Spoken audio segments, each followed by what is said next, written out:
अस्सलाम वालेकुम friends, this is Yasir Khan Rokhri. जो दोस्त मुझे नहीं जानते, I am a love breeder and YouTube के ऊपर यासिर खान रोखड़ी ऑफिशियल के नाम से मैं एक यूट्यूब चैनल भी रन कर रहा हूँ। Today's topic is how to breed love birds. How to breed love birds के ऊपर बहुत सारी वीडियोस बनी हैं, बहुत सारे दोस्तों ने काम किया है। और देखें, ये तो बहुत बड़ा टॉपिक है, इसके अंदर बहुत सारे छोटे छोटे टॉपिक्स बनते हैं। और जिन दोस्तों ने पहले काम किया है उन्होंने क्या किया है कि लेट्स से पेयरिंग के ऊपर एक वीडियो बना दी, नेस्टिंग के ऊपर एक वीडियो बना दी, ह्यूमिडिटी टेम्परेचर कंट्रोल के ऊपर एक वीडियो बना दी। सो छोटे छोटे स्मॉल टॉपिक्स के ऊपर वीडियोस बनाई। मैंने ये सोचा कि नए फैंसियर के लिए ये बड़ा कंफ्यूजिंग हो जाता है कि वो छोटी छोटी डिफरेंट जगहों पे जाके वीडियोस देखे और डिफरेंट टॉपिक्स को देखे। और नए फैंसियर के लिए तो प्रॉब्ली ये समझना भी मुश्किल है कि इसके अलावा उसको और क्या देखना चाहिए। तो मैंने क्या कोशिश ये की है आज की वीडियो में कि जितने बेसिक पॉइंट्स हैं लव बर्ड ब्रीडिंग के हवाले से उन पे ब्रीफली बात कर सकूं और एक ही वीडियो में थोड़ा थोड़ा करके सारे पॉइंट्स को एक्सप्लेन कर सकूं। तो चलें जी, let's see how this effort goes. Love bird breeding, हमारा पहला पॉइंट होगा नेचुरल पेयरिंग। देखें, इनको लव बर्ड क्यों कहते हैं? इनको लव बर्ड कहते ही इसलिए हैं कि they like to choose their own partner, they like to choose a partner of their own choice. तो अगर हम ज़बरदस्ती एक नर को किसी मादा के साथ फिट करने की कोशिश करेंगे तो ये नहीं है कि फिट हो नहीं सकता। इवेंचुअली कुछ जगहों पे पेयरिंग ऐसी हो भी जाती है और कहीं पे पेयरिंग नहीं भी होती।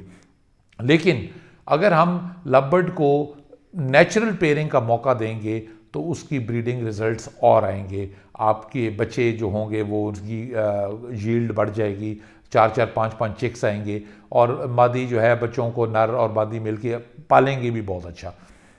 उसके लिए बेस्ट पॉसिबिलिटी क्या है कि आप पट्ठे लें, पट्ठों को आप अपनी फ्लाइट एवरी में छोड़ दें, उन पे निशान लगा लें ताकि आपको पता हो कि कौन से दो बर्ड्स आपस में पेयर अप हो रहे हैं। इवेंचुअली जब आप देखेंगे माउथ फीडिंग जो दो पेयर करा रहे हैं जिसको हम चोगा बोलते हैं, तो वो एक अच्छा साइन है किसी पेयर की प्रॉपर बॉन्डिंग का। तो जी पहला पॉइंट है कि जी उनको आप कोशिश करें कि नेचुरल पेयरिंग का मौका दें ताकि वो एक अच्छा सॉलिड पेयर बने और अच्छी ब्रीडिंग आपको दे और आपको अच्छे रिजल्ट आ सके। हमारा point number 2 is sexing of love birds. देखें, लव बर्ड में बड़ा मुश्किल होता है जेंडर को पहचानना। There so many ways. आप एक जोड़, हड्डी की जोड़ का तरीका है, आप वो जोड़ से देख सकते हैं। इसके अलावा आप एक पेंडुलम टेस्ट होता है, पेंडुलम टेस्ट करके देख सकते हैं। कुछ दोस्त हैं जो उसके पाँव जो मादी है वो ज़्यादा खोलती है, नर कम खोलता है, उससे चेक करते हैं। कुछ दोस्त हैं जो उसकी दुम से देखते हैं, नोकीली दुम होगी तो मेल होगा, दुम ज़रा यू शेप्ड होगी तो वो फीमेल होगी। मैं ये कहूँगा ये सब टूणे हैं, ये सब तुक्के हैं। देखें, लव बर्ड ब्रीडिंग अब एक इंडस्ट्री बन चुकी हुई है। It is a cottage industry जो एक सेकेंडरी सोर्स ऑफ इनकम के तौर पे काम कर रही है। और अगर हम प्रोफेशनली लव बर्ड ब्रीडिंग और प्रोफेशनली हम ब्रीड के मामलात को मैनेज करेंगे तो वो ज़्यादा प्रॉफिटेबल होगा। पर्टिकुलरली देखिए, आजकल म्यूटेशंस बहुत महंगी हैं। जब आप महंगी म्यूटेशंस ख़रीदते हैं और आप इतना सारा पैसा इन्वेस्ट करते हैं, जो you don't want to waste time. एक सीज़न में आपको मिलने हैं 3 क्लच। तो अगर हम प्रॉपर जेंडर कन्फर्मेशन नहीं कर पाते या हम प्रॉपर पेयरिंग नहीं कर पाते तो हमारा बहुत सारा टाइम ज़ाया हो जाता है। कई दफ़ा 1 महीना 2 महीना आप देते हैं पेयर को कि शायद ये ब्रीड कर जाए, शायद क्रॉस हो जाए। तो उसमें देखिए, अगर हम 1-2 माह भी एक पेयर को टेस्टिंग के लिए दे रहे हैं तो उसका मतलब है कि साल में हम 3 क्लच नहीं ले पाएंगे। इसका क्लियरली मतलब है कि हमने 1 क्लच लूज़ कर दिया। 1 क्लच लूज़ करने का मतलब है कि आप 30% of your income is already gone. So we don't want to compromise on that. We want to be very professional about it. I would highly recommend कि आप फॉरेन बर्ड लें और फॉरेन DNA कराएं। Don't waste time। 1800 या 900 रुपये में DNA test हो जाता है। बहुत सारे लोग अवेलेबल हैं जहाँ से DNA टेस्ट आप करा सकते हैं। उसमें प्रॉब्लम ये है कि उसका फ़ायदा ये है कि आपका टाइम वेस्ट नहीं होता। आपको एग्जैक्टली पता होता है यार ये नर है, ये मादी है, और आपको पेयरिंग कराने में, बॉन्डिंग कराने में आसानी हो जाती है। तो आप अपने सीज़न को वेस्ट होने से बचा लेते हैं। You have to be very particular about it because एक 1.5 माह लेट होने का मतलब है कि आपका एक क्लच वाइप आउट हो गया। एक क्लच वाइप आउट होने का मतलब है 30% इनकम आप ऑलरेडी आप उससे हाथ धो बैठे हैं। सो इट इज़ इम्पॉर्टेंट आप हमेशा DNA कराएं। थर्ड इम्पॉर्टेंट पॉइंट जो मैं कहना चाहूँगा वो है बर्ड वॉच। देखें, bird watch is very important. आप जब बर्ड रूम में अपने बर्ड्स को फ्लाइट केज में हो या ब्रीडिंग केजेस में हो, इट इज़ वेरी इंपॉर्टेंट कि आप दिन में सुबह को 1 घंटा, आधा घंटा, पौना घंटा दें, चुप करके जाके बैठ जाएं कोने में, don't disturb them and quietly observe them. कुछ भी नहीं करना आपने सिर्फ अपने पेयर्स को देखना है, आपने उनकी एक्टिविटी देखनी है, आपने देखना है कि बर्ड ढीले हैं या बर्ड एक्टिव है। कोई बर्ड बीमार होगा, वो ढीला होकर कोने में बैठा होगा पर फुला के, आपको 1 सेकंड में पता चल जाएगा कि यार ये वाला बर्ड जो है इसको कोई प्रॉब्लम है। आप उसको टाइमली डील कर सकते हैं, आप उसको टाइमली हैंडल कर सकते हैं। जो जोड़े आपने लगाए हुए हैं, आपको क्लियरली उनकी एक्टिविटी से पता चल जाएगा कि यार ये मूवमेंट में है, ये बर्ड मेरा ठीक जा रहा है, ये जल्दी मुझे ब्रीडिंग रिजल्ट्स देगा। और जो पेयर आप हम समझते हैं कि जी इनिशियल बॉन्डिंग साइंस होते हैं कि जी वो इकट्ठे बैठ रहे हैं सोटी पे और वो एक दूसरे के सर पे खुजा रहे हैं, तो जी बेसिक साइंस होते हैं जिनको देख के हम समझते हैं कि बॉन्डिंग हो गई है।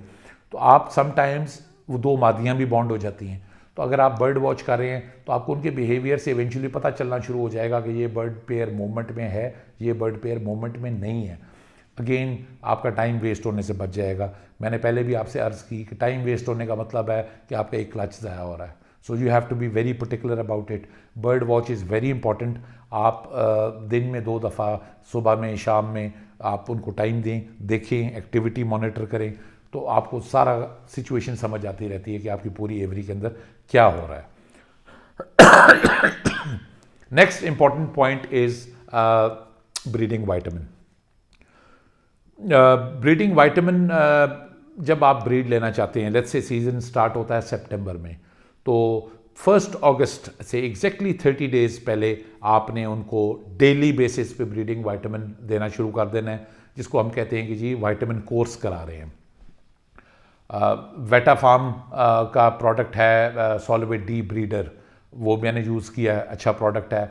इसके अलावा पोल्ट्री वाइटामिन्स का एक्सपीरियंस मेरा बहुत अच्छा रहा है। आई रिकमेंड, सस्ते भी होते हैं, 600-700 रुपये में आपकी टोटल सीज़न की ब्रीडिंग कॉस्ट आती है। और रिज़ल्ट वाइज भी आई थिंक ब्रांडेड जो हमारे बर्ड्स लव बर्ड्स के जो ब्रीडिंग वाइटामिन अवेलेबल हैं, आई थिंक उनसे बेहतर रिजल्ट है। खैर वो आपकी अपनी चॉइस है। What ever breeding vitamin you choose, आप 1 महीना पहले बिफोर आप उनको ब्रीडिंग केजेस में डालें, जब before you put the boxes आपने उनको 1 महीने का वाइटामिन कोर्स कराना है। 1 महीने का वाइटामिन कोर्स कराने के बाद आपने उनको नेस्टिंग मटेरियल डाल देना है, उनको आपने ब्रीडिंग केजेस में डाल देना है और बॉक्सेस लगा देने हैं। अब this is very important point. जी जो नेस्टिंग मटेरियल हम डालते हैं, इससे एक तो ये है कि सबसे इम्पॉर्टेंट चीज़ ये है कि उससे ब्रीडिंग की तरफ बर्ड्स का रुझान बढ़ता है। जब वो तिनकों को, तीलों को उठाते हैं और उनको वो चबाते हैं और उनको वो मादी और नर वो गोल गोल घुमाते हैं अपने मुंह से, उससे उनको एक साइन, एक सिग्नल मिलता है कि okay now this is the time to breed.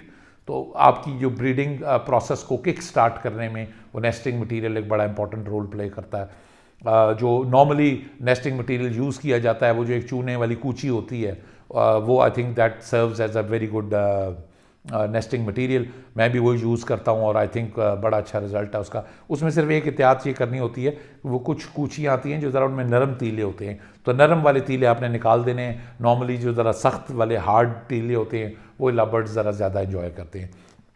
तो ये जी हो गया हमारा पॉइंट, जिससे हम आफ्टर वाइटामिन हमने नेस्टिंग दे दी उनको और उनकी ब्रीडिंग प्रोसेस को हमने ट्रिगर कर दिया। अच्छा जी अगला इंपॉर्टेंट पॉइंट है कि आपने टेम्परेचर और ह्यूमिडिटी को डेली चेक करना है। एक छोटी सी मशीन आती है 500-600 रुपये की, जिसमें टेम्परेचर गेज होता है, वो आपको ह्यूमिडिटी लेवल और आपको टेम्परेचर लेवल वो डेली बताता है। आपकी बर्ड एवरी में लगी होनी चाहिए वो मशीन। तो आपने एहतियात ये करनी है कि the moment you enter your bird room, सबसे पहले आपने बर्ड मशीन की तरफ ऐसे करके देखना है और आपने 2 टाइम जब भी आप जा रहे हैं, सुबह शाम, आपने नोट करना है कि टेम्परेचर लेवल्स क्या हैं और ह्यूमिडिटी लेवल्स क्या हैं। और आपने इंश्योर करना है कि आपकी जो ह्यूमिडिटी लेवल्स हैं वो 40 और 70 के बीच में हो, ना 40 से नीचे जाएं ना वो 70 से ऊपर जाएं। This is very important because हमारे मोस्टली जो डेड इन शेल इशूज़ आते हैं वो ह्यूमिडिटी लेवल्स को मेंटेन ना करने की वजह से आते हैं। अच्छा जी, next point is check fertility. अब फर्टिलिटी कैसे हम चेक कर सकते हैं और फर्टिलिटी चेक करने का हमें फ़ायदा क्या होगा? देखिए, हम बड़े खुश हो जाते हैं कि जी क्रॉस हो गया है और एग लेइंग आ गई है जी, अंडा आ गया जी, वाह सब कुछ हो गया। देखें, जब पर्टिकुलरली हम पट्ठों से या छोटे यंग चिक से पेयरिंग करते हैं और जो पहली दफ़ा एडल्ट होकर पहली दफ़ा ब्रीड कर रहा होता है पेयर, उसमें कभी कभार ये प्रॉब्लम आ सकती है कि वो जो पहली दफ़ा एग लेइंग करेंगे वो इनफर्टाइल एग्स भी दे सकते हैं। अच्छा, इनको हमने एग लेइंग के को 7-8 दिन बाद, 9 दिन बाद, मैक्सिमम 10 डेज़ बाद हमें क्या करना होता है कि हमें फर्टिलिटी को चेक करना चाहिए। हमें क्या करना चाहिए कि वो जो उन्होंने एग लेइंग किए हुए एक अंडा अपने बाहर निकालना है और उस पर आपने लाइट मार के देखना है कि अगर उसमें वेन्स आपको रेड कलर की बनी हुई नज़र आएंगी, आपको ब्लड लाइंस उसमें बनी हुई नज़र आएंगी, तो इसका मतलब है कि आपके एग्स फर्टाइल हैं। और अगर आपको वो बिल्कुल येलो से कलर का या बिल्कुल वाइट कलर का नज़र आए और कोई रेड कलर की उसमें प्रेजेंस नज़र नहीं आ रही, तो उसका मतलब है कि आपके एग्स इनफर्टाइल है। अगर आपके एग्स इनफर्टाइल हैं, आपने उठा के अंडे फेंक देने हैं और आपने उनको दोबारा मौका देना है कि वो दोबारा ब्रीड करें और नई एग लेइंग करें। देखें, फर्टिलिटी चेक करने का फ़ायदा क्या हुआ? आपका जो हैचिंग प्रोसेस है वो नॉर्मली 21 डेज़ का है। अगर हम फर्टिलिटी 10 दिन बाद चेक नहीं कर रहे, तो अगर हमारे अंडे इनफर्टाइल हैं तो हमें जाके 22, 23, 24 वाले दिन हम कहेंगे अच्छा यार अभी तक बच्चा नहीं निकला, हम खोलेंगे, फिर हमें पता चलेगा कि वो इनफर्टाइल है, तो हमारा टाइम वेस्ट होगा। देखिए, प्रोफेशनल ब्रीडिंग में आपने जेहन में रखना है कि आप समझिए आप एक फैक्ट्री रन कर रहे हैं। You have to be very particular, you don't want to waste time. 10-12 दिन भी अगर आप फर्टिलिटी चेक करके सेव कर सकते हैं तो इवेंचुअली आप अपनी प्रोडक्शन को बढ़ा पाएंगे और आपकी जो प्रोडक्शन लूज़ होगी केयरफुल मैनेजमेंट और बिहेवियर की वजह से, उसको आप कवर कर पाएंगे। अच्छा जी, अगला इससे important next important point is sunlight and cage light. Sunlight is very important. किसी ना किसी शक्ल में, किसी ना किसी तरह, कोई खिड़की से, कोई दरवाजे से, या कोई 2 साइड ओपन, या जैसे भी आपके शेड में कहीं ना कहीं से आप मेक श्योर करें कि लाइट आनी चाहिए। Light is a source of vitamin D for birds. Light की वजह से बर्ड्स जो हैं उनके साइजेस अच्छे डेवलप होते हैं, चिक्स की डेवलपमेंट में बहुत फ़ायदा होता है। इसके अलावा लाइट इज़ पिगमेंटेशन में बहुत हेल्प करती है। अगर प्रॉपर लाइट आपके बर्ड्स को लग रही है तो उनके जो कलर्स होंगे वो बड़े खिले खिले हुए होंगे। So in so many ways light, sunlight is so important. अच्छा, अब हम अक्सर सनलाइट के बारे में बात करते हैं, बहुत सारे ब्रीडर्स ये बात करते हैं कि सनलाइट बहुत इंपॉर्टेंट है, बट हम ये भूल जाते हैं कि केज लाइट भी इक्वली इम्पॉर्टेंट है। केज लाइट क्यों इम्पॉर्टेंट है? देखिए, कुछ एवरीज में, कुछ शेड्स में सनलाइट उस तरीके से नहीं आ पाती जिस तरीके से आनी चाहिए, तो और कुछ हिस्से में लाइट आ रही होती है, कुछ हिस्से में लाइट नहीं आ रही होती। और जो आपके ब्रीडिंग केजेस होते हैं, स्पेशली जो ज़्यादा ब्रीडिंग केज यूज़ हो रहे होते हैं, ये 1.5 बाई 1.5 वाले या 2 बाई 1.5 वाले, इनमें आप अक्सर देखें कुछ एवरीज में जाएं तो इर्द गिर्द कमरे में रोशनी होती है, बट जो ब्रीडिंग केजेस हैं नीचे वाले, वो अंदर से पिंजरे ज़रा अंधेरे अंधेरे होते हैं। जब पिंजरे अंधेरे अंधेरे रहेंगे तो उससे जो है वो आपका बर्ड उस तरह से एक्टिव ब्रीड नहीं करता। जब आपकी केज लाइट ऑन होती है, लेट्स से अपना अपना टाइम है, कोई मगरिब के टाइम ऑफ कर देता है, कोई रात 10 बजे तक चला के रखता है, तो बेसिकली जब तक आपने लाइट ऑन की हुई है, they think it is sunlight and they think it is day. So आपका ब्रीडिंग टाइम जो है वो एक्सपैंड हो रहा है। अगर आप रात 9-10 बजे तक लाइट ऑन करके रखते हैं और आपके ब्रीडिंग केजेस में अंधेरा नहीं है, तो आपका बेसिकली आप समझें कि फैक्ट्री की शिफ्ट लंबी चल रही है, आपके प्रोडक्शन आवर्स इंक्रीज़ हो रहे हैं, आपका बर्ड जो है जब तक वो लाइट ऑन है उसको ब्रीडिंग का टाइम मिलता रहेगा और वो शाम में, दोपहर में, रात में, किसी वक्त भी जब भी वो मोमेंट में आएगा वो ब्रीड करेगा। This is very important. एक सीज़न में मेरे पास ब्रीड बहुत कम आई थी और मैंने इवेंचुअली रियलाइज़ किया कि ये पिंजरे इस तरह अंधेरे हैं, मैंने लाइट्स लगाई, trust me, next clutch was a lot better. So it really works. अच्छा जी, नेक्स्ट पॉइंट इज़ फॉस्टरिंग। हम देखें जब म्यूटेशंस खरीद रहे हैं, हम हज़ारों रुपए के बर्ड्स खरीद रहे हैं, लाखों रुपए वाले जोड़े भी अवेलेबल हैं, बहुत महंगी महंगी म्यूटेशंस हैं जिन पे हम इतनी इन्वेस्टमेंट कर रहे हैं। तो थोड़ी सी इन्वेस्टमेंट हमें फॉस्टरिंग पेयर्स पे भी कर देनी चाहिए। मतलब हम म्यूटेशन का एक पेयर 2 लाख का, 1.5 लाख का, 70,000 का, 80,000 का भी खरीदते हैं, तो हम 1.5 से 2,000 रुपये में फॉस्टरिंग का पेयर मिल जाता है मार्केट से। मेक श्योर जब आप ब्रीडर पेयर उठाएं, और मेक श्योर आप वो पेयर उठाएं फॉस्टरिंग के लिए जो अंडे बच्चों वाला हो, जिस पे आपको श्योर हो कि यार वाकई ये ब्रीडर है, अदरवाइज अगेन आपका टाइम ज़ाया होगा। खैर 2-2.5 हज़ार रुपये का फॉस्टरिंग का पेयर आ जाएगा। उससे आपको फ़ायदा ये हो जाएगा कि अगर आप फॉस्टरिंग करेंगे तो आप अपने जो महंगी आपकी ब्रीड है, आपके जो महंगे वाले हैं चिक्स, उनको आप उनके अंडों को उठाकर फॉस्टरिंग पेयर्स के नीचे रख सकेंगे और आप अपने ब्रीडिंग साइकिल को शॉर्ट करेंगे। उससे क्या फ़ायदा होगा कि आप साल में 3 की बजाय 4 क्लच भी लेने के काबिल हो जाएंगे। मैं कोशिश करूँगा कि फॉस्टरिंग के ऊपर एक अलग पूरी लेंथी वीडियो भी बनाऊँ। तो खैर all in all fostering is very important. आप प्लीज़ फॉस्टरिंग करें। फॉस्टरिंग का आपको फ़ायदा ये होगा कि आप 3 की बजाय 4 क्लचेस तक ले सकेंगे और अगेन आपकी प्रोडक्शन इंक्रीज़ हो जाएगी। नेक्स्ट इंपॉर्टेंट पॉइंट इज़ कि आप मेक श्योर करें कि आप रेगुलर अपने बॉक्सेस को चेक करें। जब किसी आपके पेयर में कोई एग लेइंग होती है, जैसे आज के दिन अगर अंडा आया है, तो आपको पता होना चाहिए कि यार pair number 4 has laid egg today. आपने डेट नोट करनी है। आप डेट नोट करना इसलिए वेरी इंपॉर्टेंट बिकॉज एक तो ये है कि आप 7-8 रोज़ बाद आप फर्टिलिटी चेक कर सकें। आपको पता है कि यार फर्स्ट को एग आया है तो 9th या 10th को आप फर्टिलिटी चेक करेंगे। तब तक अगर उनमें से एक भी अंडा फर्टाइल नहीं है तो इसका मतलब है दे आर इनफर्टाइल। आपको इस फर्टिलिटी चेक करने में आसानी होगी। सेकेंडली, हम देखें मुंह उठा के फॉस्टरिंग नहीं कर सकते। हम ये नहीं कर सकते कि इसके अंडे मुंह उठा के उसके नीचे रख दिए। देखें जो 2 पेयर्स जिनके बीच में आप अंडे फेर रहे हैं उनकी डेटें मिलती जुलती होनी चाहिए। लेट्स से अगर एक की एग लेइंग हुई है 5 तारीख को, एक की लेइंग हुई है 7 तारीख को, तो 2-3 रोज़ के डिफरेंस अगर है तो उस वहाँ पे आप अंडे फेर सकते हैं। आप ये नहीं कर सकते कि एक की लेइंग हुई है 5 को और एक की लेइंग हुई है 14 को, तो आप 5 वाले अंडे उठा के 14 के नीचे रख दें। It will never work out. So it is very important कि आप डेट्स चेक करें और आप प्रॉपर तरीके से देख के अंडों को फेरें, अदरवाइज फॉस्टरिंग का फ़ायदा होने की बजाय नुकसान हो जाएगा। अच्छा जी, now next important point is use of calciums, vitamin Ds and great. जो आप एग फूड देते हैं अपने बर्ड्स को इवनिंग में, आप कोशिश करें कि उसके ऊपर आप कैल्शियम जो है उसको स्प्रिंकल करें। मैं डी न्यूट्रिकल स्प्रिंकल करता हूँ। इसके अलावा सिम्बियोटिक स्प्रिंकल करता हूँ एग फूड के ऊपर। Symbiotic is very important because हमारे बर्ड्स में जो 70% मसाइल होते हैं वो डाइजेस्टिव रिलेटेड मसाइल होते हैं, और सिम्बियोटिक का यूज़ जो है वो आपके बर्ड्स के मैदे को, उनकी डाइजेशन के प्रोसेस को बड़ा स्ट्रीमलाइन करके रखता है। तो आप जो एग फूड दे रहे हैं उस पे आप कैल्शियम की कोई ना कोई फॉर्म, जैसे मैं डी न्यूट्रिकल यूज़ कर रहा हूँ, आप कोई भी प्रोडक्ट यूज़ कर सकते हैं, वो स्प्रिंकल कर दें। साथ आप सिम्बियोटिक्स को स्प्रिंकल कर दें।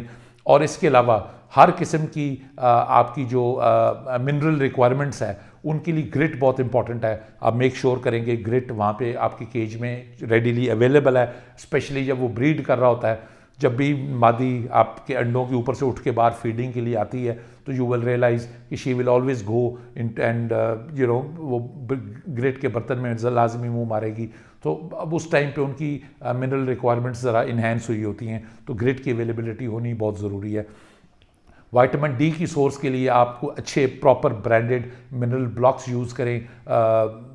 आई यूज़ बर्डिगो मिनरल ब्लॉक्स, बहुत अच्छा रिजल्ट है, बड़ा सेटिस्फाइड हूँ मैं। तो इस तरह कैल्शियम, विटामिन डी और इसके अलावा grits and symbiotics, the use of all these products are very important, और आप इनको डेली बेसिस पे यूज़ करें। ये वो प्रोडक्ट्स नहीं हैं कि जिनको आप तब यूज़ करें जब कोई प्रॉब्लम आए या जब कोई आपको इशू आए। आपने इनको रेगुलरली यूज़ करना है। Now my last message about lovebird breeding is, अगर हम एज अ बिज़नेस ये काम कर रहे हैं तो हमेशा ये बात याद रखें, black eye fishery breeds like anything. हमें कोशिश करनी चाहिए कि ज़्यादा से ज़्यादा ब्लैक आई फिशरी में काम करें। ब्लैक आई फिशरी के breeding results are amazing on an average आपको 4-5 और कुछ केसेस में तो 6-6 चिक्स भी आपको ब्लैक आई फिशरी से कंफर्टेबली मिलते हैं। नॉर्मली 4-5 बच्चे तो हर क्लच में मिलते हैं। तो as compare to a red eye bird की मोर्टेलिटी रेट बहुत हाई है। हम लोग शौक में रेड आई बर्ड लगाते हैं। हम ये समझते हैं कि इसकी डिमांड है, या पाकिस्तान में एक कहावत बनी हुई है कि जी पाकिस्तान में जी लाल आंख जो है ना वो बड़ी डिमांड है उसकी। बट हम ये भूल जाते हैं भाई कि लाल आंख पता चलता है एक क्लच में सारे के सारे डेड एंड शेल हो गए हैं, और अगले क्लच में पता चलता है जी 2 मर गए हैं, 2 आ गए हैं। पता चलता है जी पूरे साल में हमने रेड आई बर्ड ब्रीड कराया और 2 बच्चे निकाले या 3 बच्चे निकले पूरे साल में, as compare to a fishery कि ब्लैक आई फिशरी उसके मुकाबले में हम अगर ब्रीड कराते हैं तो हमें आराम से 12, 14, 15, 16 तक बच्चे एक जोड़े से निकल आते हैं। तो 2-3 बच्चों की एवरेज और 15-16 बच्चों की एवरेज आप खुद देख लें। अगर हम इसको एज अ बिज़नेस और as a secondary source of income लेके चल रहे हैं तो black eye fishery beats red eye any time. I think red eye is a bad investment when we look at it as a business source. बाकी हर किसी की अपनी चॉइस है। आई हैव ट्राइड कि जितने इम्पॉर्टेंट ब्रीडिंग पॉइंट्स हैं उनको मैं इस एक वीडियो में सम अप कर सकूं। कोई एक आध पॉइंट रह गया हो तो मैं माजरत चाहता हूं। मैंने शुरू में जिक्र किया था कि कुछ जो दोस्त मुझे नहीं जानते वो मेरा चैनल यासिर खान रोखड़ी ऑफिशियल पे जाके देख सकते हैं। I will really appreciate if you go and if you like my video please subscribe to my channel. If you want to visit my setup, you are most welcome. My phone number is there in the link. My channel's link is also available in the description. You can go easily reach me out from there. And इसके अलावा कुछ दिन पहले मेरा एक बड़ा detail interview चला Naveed Sheikh official के चैनल पे, उसका भी लिंक मैं डिस्क्रिप्शन में आपको दे रहा हूँ। उसमें मेरे कंप्लीट सेटअप का विज़िट है, आप मेरा सेटअप देख सकते हैं। आप देख सकते हैं कि मैं कौन से बर्ड्स ब्रीड करा रहा हूँ, और इसके अलावा आपको मेरे बारे में और जानने का मौका मिलेगा। So friends, this is it for today. I hope आपको मेरी वीडियो अच्छी लगी होगी। Thank you very much for hearing me out and have a good day. Take care of yourself.